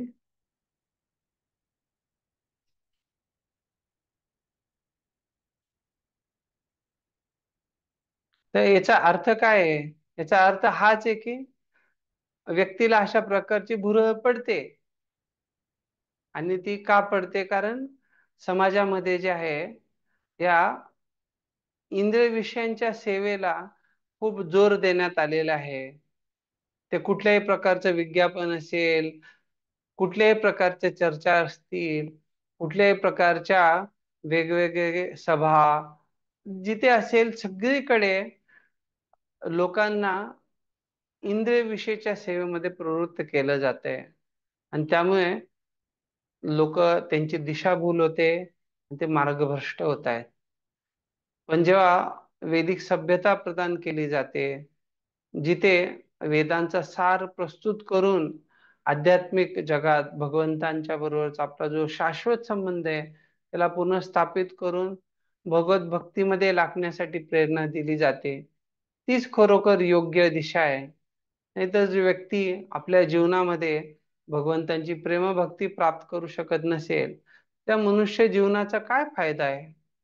अर्थात बाकीही जनावरं ते इंद्रिय तृप्तीमध्ये लागतात आणि आपलं जीवन वेचतात, त्याच्यासाठी वाया घालवतात. तसं मनुष्याने एवढं आदर्श जीवन प्राप्त करून त्याला व्यर्थ घालवलं असं समजायचं.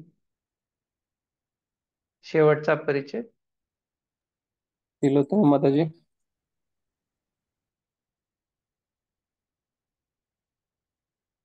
हरे कृष्ण प्रभूजी. एक मिनिट. म्हणून आपण स्वतःला तसेच इतरांना योग्य रीतीने वाचवले पाहिजे. सत्य आपल्या समोर आहे, ते आपल्याला आवडत असो किंवा नसो. जर आपल्याला अव्याहत जन्म मृत्यूच्या फेऱ्यातून वाचायचे असेल तर आपण भगवंतांची भक्ती सेवा आरंभ केलीच पाहिजे. या बाबतीत तडजोडीचा प्रश्नच उद्भवत नाही, कारण ही एक अत्यावश्यक बाब आहे. हरे कृष्ण. ते इथे खूप सुंदर सांगितलं. आपण बघू शकतो की जेव्हा म्हटलंय की स्वतःला आणि इतरांना वाचवलं पाहिजे, तर ते वाचवायचं म्हणजे काय आहे की जी आपण दिशाभूल होऊ शकते, मार्गभ्रष्ट होऊ शकतो, त्याच्याऐवजी योग्य मार्गावरती बनून राहणं. आणि जेव्हा सांगितले की सत्य आपल्या समोर आहे, आणि बऱ्याचदा असं असतं की सांगितलं जातं की सत्य जे कटू असतं आणि लोकांना बऱ्याचदा कटू गोष्टी आवडत नाहीत. पण मी सांगितलं की ते सत्य आपल्याला आवडो किंवा न आवडो, जर आपल्याला ह्या जन्ममृत्यूच्या चक्रातून वाचायचं असेल तर निश्चित रूपाने आपल्याला भगवत भक्तीसाठी आरंभ केलाच पाहिजे. जेव्हा इथे आपण बघतो प्रभुपादजी पूर्ण बल देत आहेत की कशा प्रकारे भगवंत हे सर्व कारणांचे कारण आहेत, सर्व शक्तिशाली आहेत, तर आपल्याला तर हे याच्यावरती चिंतन करणं गरजेचं आहे. शास्त्रांमध्ये खूप सुंदर सुंदर कथानक येतात ज्याच्याद्वारे हे स्पष्ट होतं. जसं आपण महाभारताचा प्रसंग बघतो, जिथे भगवान श्रीकृष्ण जे आहेत ते स्वतः पांडव जेव्हा 12 वर्ष वनवास आणि 1 वर्ष अज्ञातवास अशा प्रकारे धृतराष्ट्राच्या इच्छेचं पालन करून त्यांचा राज्य मागतात, तर अर्थात जेव्हा ते संदेश पाठवतात भगवान श्रीकृष्णांद्वारे, तर ते स्पष्ट सांगतात की आदरणीय काका, अर्थात त्यांचे ते काका असल्यामुळे वडिलांचे भाऊ, तर ते त्यांना विनंती करतात कशा प्रकारे तुमच्या इच्छेनुसार आम्ही जे आहोत हा पूर्ण कालावधी पार पाडलाय, तर आपल्या मध्ये जे एकमताने ठरलं होतं की अशा प्रकारे वनवास झाल्यावरती तुम्ही राज्य परत कराल, तर जर तुम्ही आमचं राज्य परत केलं तर आम्ही निश्चित रूपाने जे आहे तुमच्या प्रती आज्ञाकारी राहून राज्य करू. तर त्यावेळेस भगवान श्रीकृष्ण जे आहेत हा संदेश धृतराष्ट्राला दिल्यावर सारे जे सभेमधले राजा होते त्यांना सांगतात कशा प्रकारे पांडव जे आहेत ते धर्माच्या मार्गाने जगू इच्छितात, तर त्यांच्यासाठी काय योग्य आहे तुम्ही याच्यावर विचार करा. तर परत भगवान श्रीकृष्ण जे आहेत ते धृतराष्ट्राला सांगतात की हे भारतवंशी, आता भरत राजांच्या वंशामध्ये येतात, की तुम्ही लक्षात ठेवलं पाहिजे कशा प्रकारे तुम्ही पांडवांना मारण्यासाठी कित्येक प्रयत्न केले. अर्थात त्यांना जेव्हा तुम्ही जाळण्याचा प्रयत्न केला, तर त्याच्यानंतरही ते जेव्हा हस्तिनापूरला परत आले तर त्यांनी पूर्ण आपला विश्वास तुमच्यामध्ये ठेवला, अशा प्रकारे जेणेकरून काही घडलेलंच नाहीये. तर मी जे आहेत तुझ्याही पुत्रांचं आणि पांडूच्या पुत्रांचं दोन्हींचं मी कल्याण इच्छितो, आणि पांडूचे जे पुत्र आहेत पांडव ते तुझी सेवा करण्यासाठी तत्पर आहेत. पण जर तुझे पुत्र तयार नसतील त्यांचं राज्य त्यांना द्यायला, तर निश्चित रूपाने मग ते तुझ्या पुत्रांबरोबर त्यांचं युद्ध होईल. तर तुमच्यासाठी काय योग्य आहे त्याचा विचार करून कुठला मार्ग योग्य राहील त्याच्यानुसार तुम्ही निर्णय घ्या. तर जेव्हा भगवान श्रीकृष्ण अशा प्रकारे एवढं सुंदर भाषेत स्पष्ट रीतीने नम्रतेने पांडवांचा जो पक्ष आहे तो त्यांनी सांगितला, आणि धृतराष्ट्रासाठी काय योग्य तेही सांगितलं, तर त्यावेळेस कारण दुर्योधनाच्या विरोधात लोक जाऊ इच्छित नव्हते, त्यांनी निश्चित रूपाने भगवान श्रीकृष्णांच्या वचनांची प्रशंसा केली, पण ते दुर्योधनाच्या विरोधात काही बोलले नाही. का तर ते कारण त्यांना भीती होती. मग त्यावेळेस तिथे उपस्थित जे परशुराम आहेत ते दुर्योधनाला म्हटले की मी जे तुला एक कहाणी सांगतो छान. तर त्यांनी त्यांना एक सुंदर कहाणी सांगितली जेणेकरून दुर्योधनाला स्पष्टता यावी की परिणाम काय होणार आहे.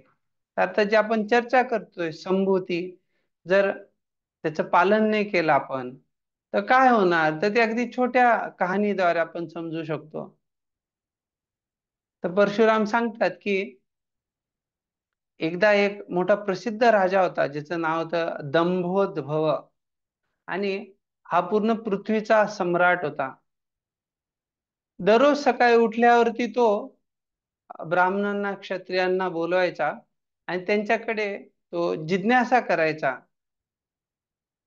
कोणी असा पृथ्वीवरती एखाद्या वर्णाचा व्यक्ती आहे का, ब्राह्मण क्षत्रिय वैश्य शूद्र, जो माझ्या बरोबरीचा आहे, जो माझ्या बरोबर युद्ध करू शकेल.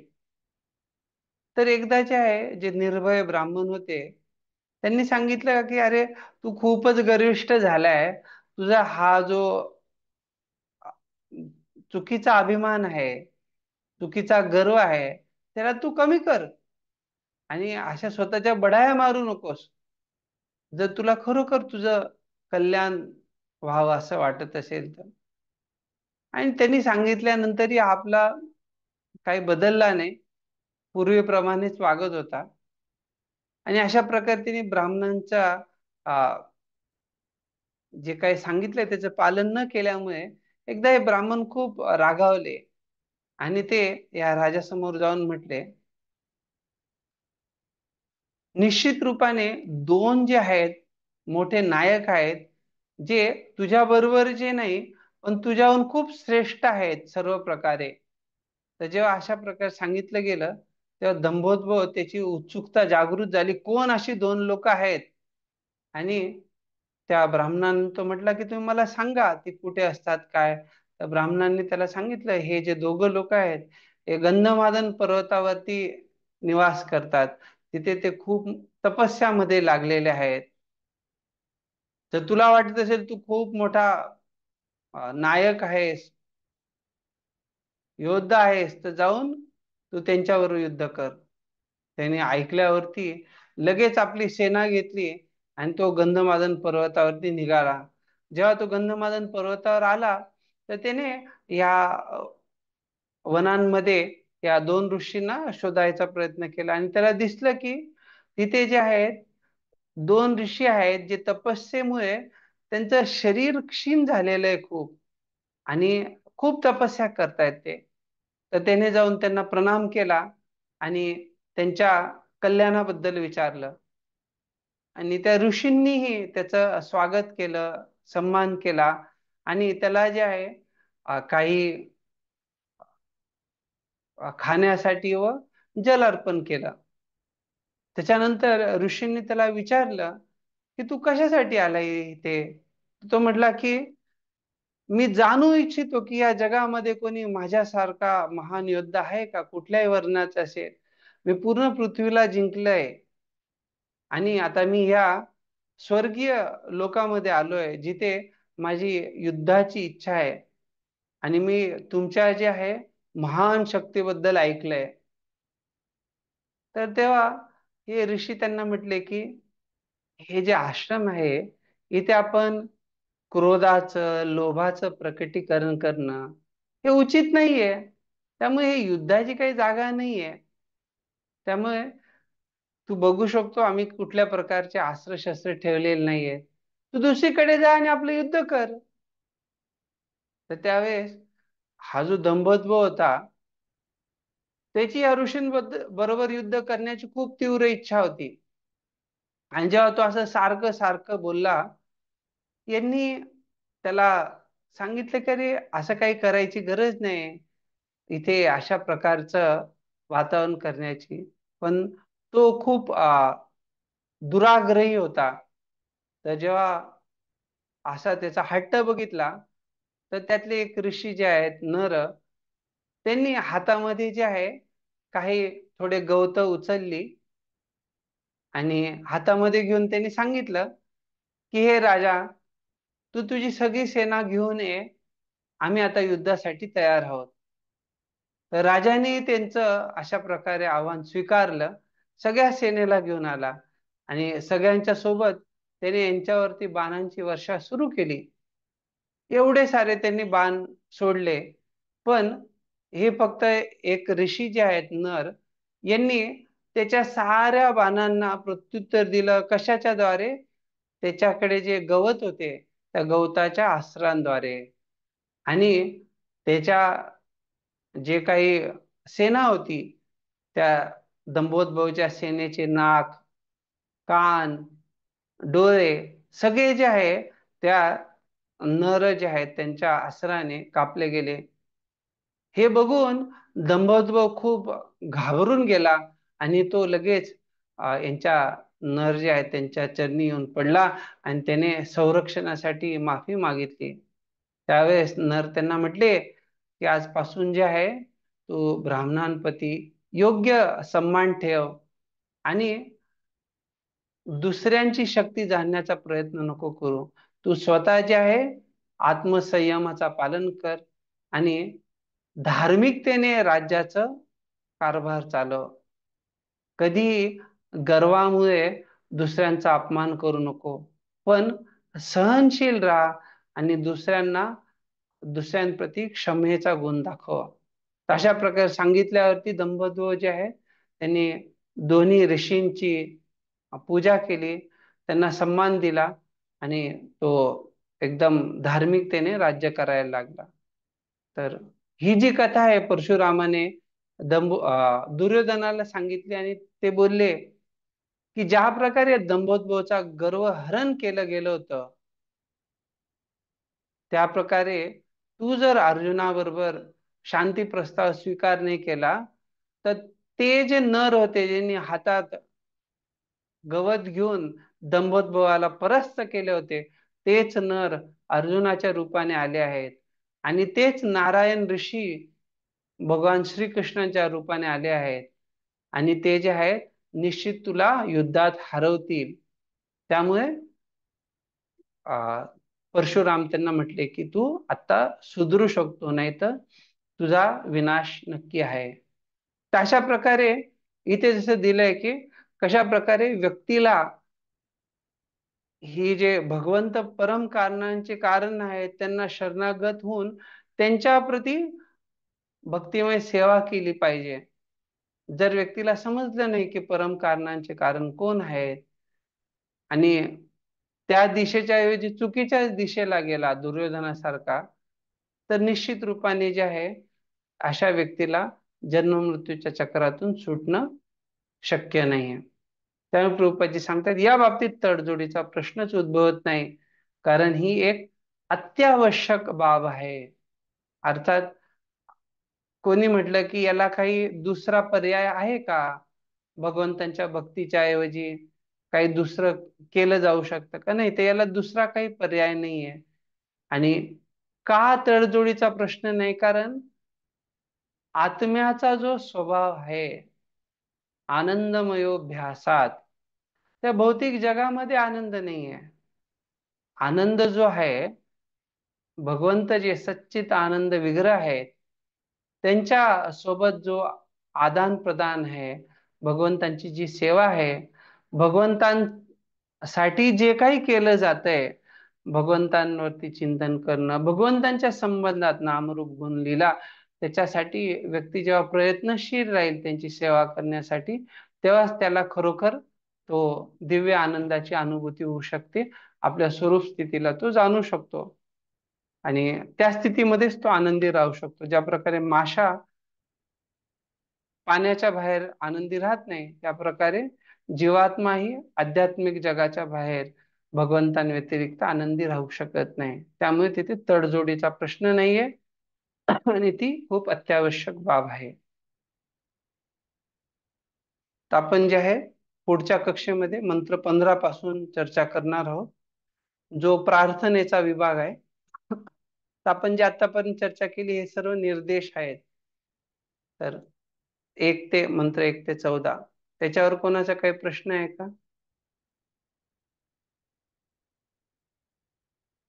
ठीक आहे, जर तुम्हाला वाटलं काही प्रश्न असेल तर पुढच्या हरे कृष्ण कक्षेत ते प्रभूजी. तुम्ही नोट करून ठेवू शकता. हा बोला प्रभूजी.